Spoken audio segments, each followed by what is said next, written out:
The Lord be with you. And with your spirit. A reading from the Holy Gospel according to Matthew. Glory to you, O Lord.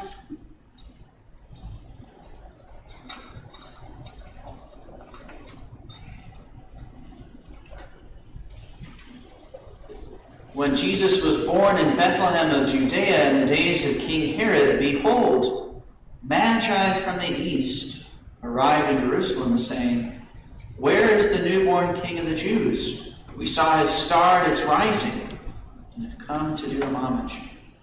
King Herod heard this. He was greatly troubled, and all Jerusalem with him. Assembling all the chief priests and the scribes of the people, he inquired of them where the Christ was to be born.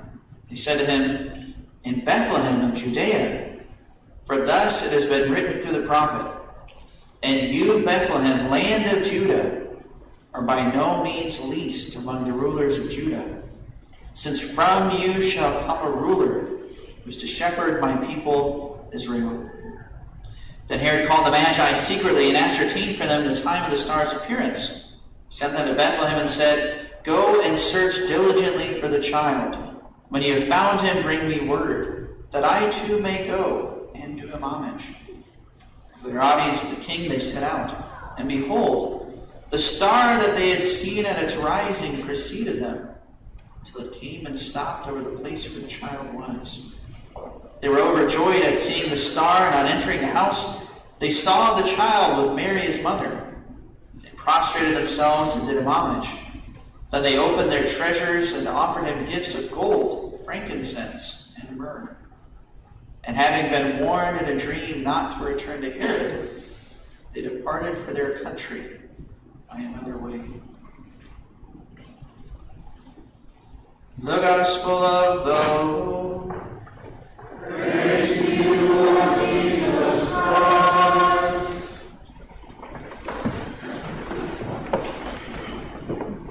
Merry Christmas. Happy Epiphany. Happy Epiphany. Thank you very much. Appreciate it. So we're still in the season of Christmas, and today is the Feast of Epiphany. Does everybody know what the word Epiphany means? Church. Epiphany means manifestation. Right? And so typically, Epiphany is the 12th day of Christmas. In our church today, we typically, we would celebrate on January 6th, but the church has always transferred it to the nearest Sunday. Right? Over the last 50 years, that's what the church has been doing. Right? But the word Epiphany, it means manifestation. Right? It's when Christ was not only made manifest to the Jews, right, when he was born, right, but when he was made known and made manifest to even the Gentile nations, right, with the wise men coming from the east. Right? Also, you might be familiar, there's a tradition in many places of the world that many people, they don't actually exchange gifts on Christmas.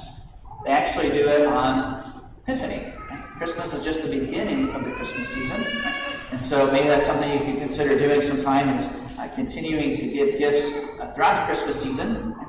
And even on the Feast of Epiphany. I remember actually speaking of gifts on Epiphany 4 years ago, I received one of the most memorable Christmas gifts that I've ever been given. And I received it on Epiphany. Right? And I was really surprised. Some of you might know I was, before I came to Crawfordsville, back when I was a young priest, right? I was younger, right? I was ordained and I was assigned to a parish in Noblesville. And I was assigned with a priest who, to be honest with you, a lot of people, they didn't really think we were going to get along very well. Right? He was a child of the 60s, right? I'm a millennial, he's old, I'm young, right? I have hair, he didn't have any hair. Right? I was handsome and funny, right? He was the other priest in the parish. Right? Anyway, so people weren't really sure how well we were going to get along. And over the course of time, thankfully, we became good friends. We even, we'd often be playing pranks on each other. I remember when we were getting ready to be reassigned, you guys might recall that 4 years ago when all the priests got moved, it was like a really big deal. Right? Every year in the diocese, typically there's a few priests that get reassigned, but that year was almost every priest in the diocese got moved to a new location. Right?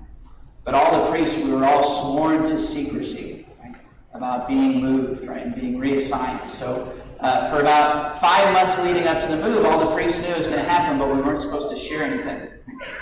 But suspiciously enough, Father Tom, right, who I was assigned with, kind of out of nowhere, his Facebook page started all of a sudden selling all of his things, right, on Facebook Marketplace, right? And so people were kind of getting the idea, right? And it became this joke in the parish, and he was selling off all this stuff. He'd been there for 20 years.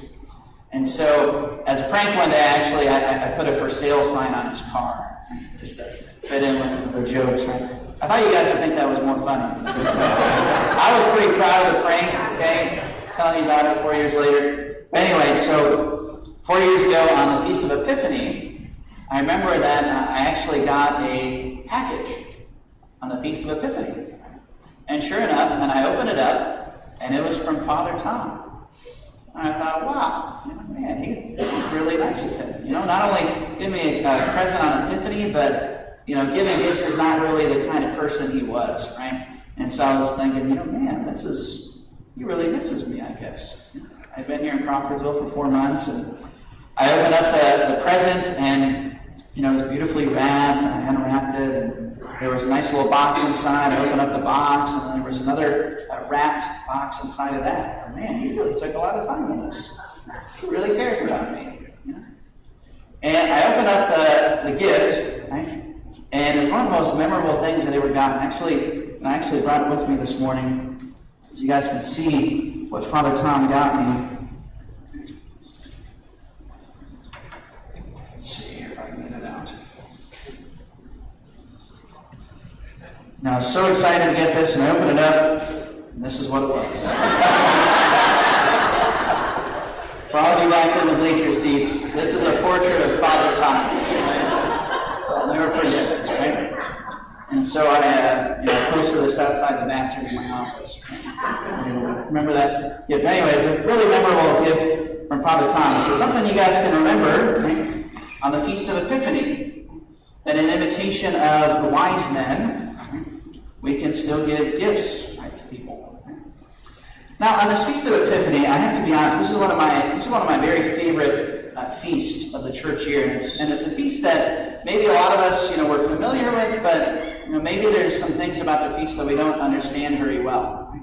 Like, for example, I remember when I was in seminary, I was going through classes on the Bible. I remember I learned that the Gospel of Matthew talks about the visit of the wise men, but no other Gospels talk about the visit of the wise men. Did you know that? Like even in the Gospel of Luke, when it talks about the birth of Jesus, all it mentions is the shepherds. The Gospel of Matthew, it actually doesn't mention the shepherds. So I remember one of the first classes I had in seminary on the Bible, the professor asked us, which one was it? Was it the shepherds who came or the wise men who came? And the answer is that it's both, right? So different books of the Bible, right? They're written by different people, and they're all going to give their own perspective. When you ask somebody to tell a story about something that happened, everybody's going to tell you different details. It's not that they contradict. It's just the details they find important they're going to share. So the wise men are only mentioned in the Gospel of Matthew, right? And the Gospel of Matthew says that there were how many wise men that came? Anybody know? It actually doesn't say. We typically think of the 3 wise men, but the Bible actually doesn't give a number. We typically associate it with 3 wise men because they brought 3 gifts. Chances are it was actually a lot more than 3, right? So there might have been like 3 main people, but in the ancient world, if you're going to be traveling, hundreds of miles somewhere, especially if you're a person with royal status or something like that, you're not going to travel on your own. They probably had a bunch of people with them. Some soldiers for protection. They probably had a bunch of servants and things like that. It would have been a very big appearance when they arrived. The Bible, we think about the wise men, we often talk about them as kings. But again, the Bible doesn't describe them as kings. Anybody remember what's the word the Bible uses to describe them? The Magi. The Magi, which we typically translate as the wise men, the wise ones. And they didn't come from Bethlehem like the shepherds. They came from somewhere in the east. And we aren't exactly sure where, but most scholars, they think that it was somewhere around Babylon, right, or Persia, like modern-day Iraq. Right? And so it would have been a very long journey to get to Bethlehem. And that's why when Herod found out that they came, he said that all the infants in Bethlehem, ages 2 years and younger, they had to be killed. Unfortunately, we call this the Holy Innocents. Why 2 years? Because most likely the Magi, by the time that they arrived, Christ was already almost 2 years old. So the shepherds, they were able to arrive the night that Jesus was born. The Magi came much later.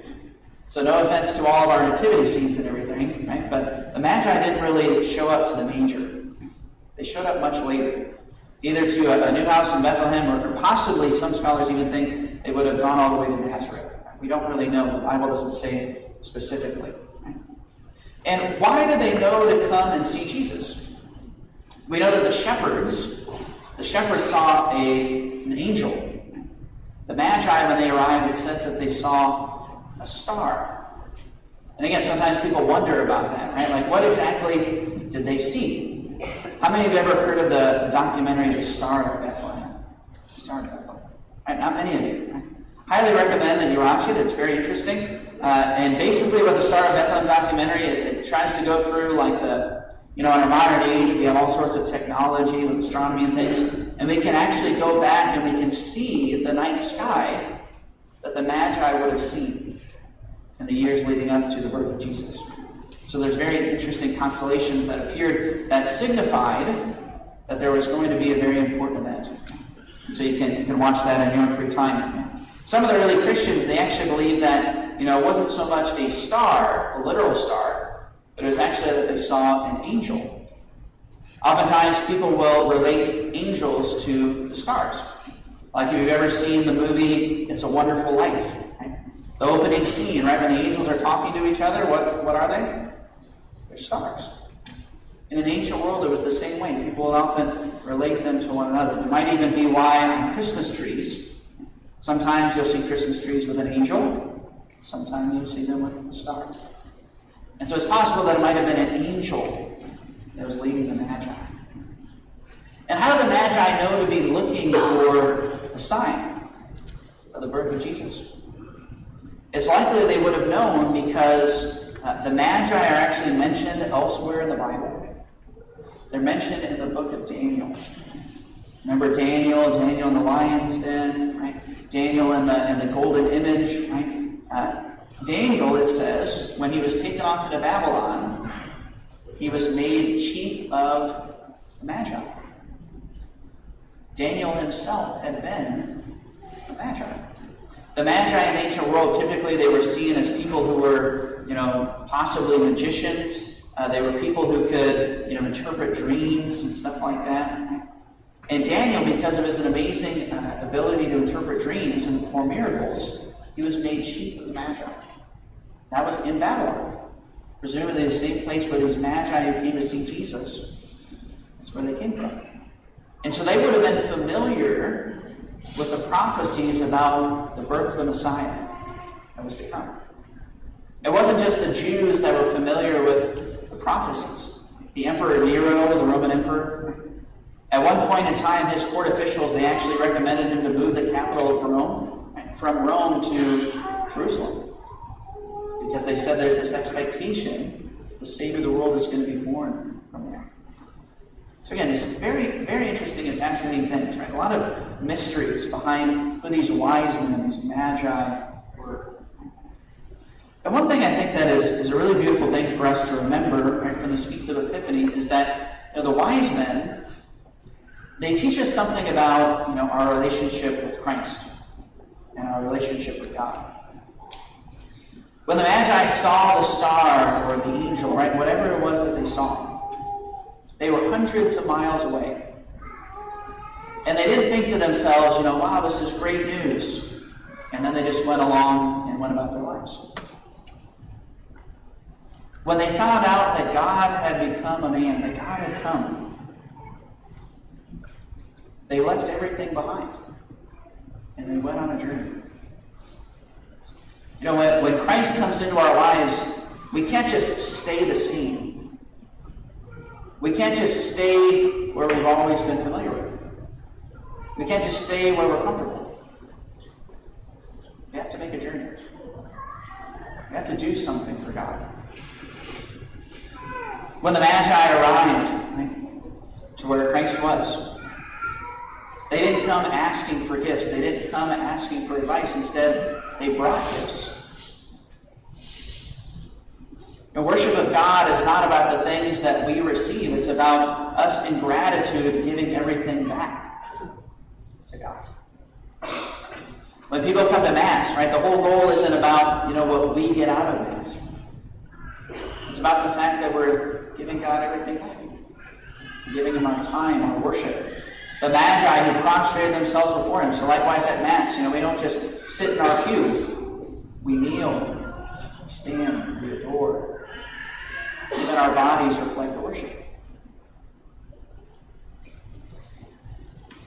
As Catholics, one of the beautiful things that we have is that some modern Christian denominations, right, when they think about worship, it tends to be something that, it's just something that somebody does privately in their heart.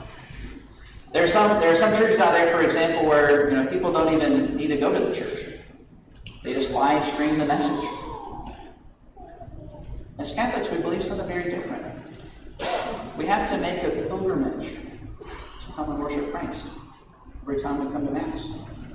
Every time we go before the Blessed Sacrament in the chapel. We make a pilgrimage. We make an offering. We give God our time in our worship. Worship isn't something we just do in our homes. It's something that we go on a journey to do. This beautiful thing that we're reminded of today with the Magi.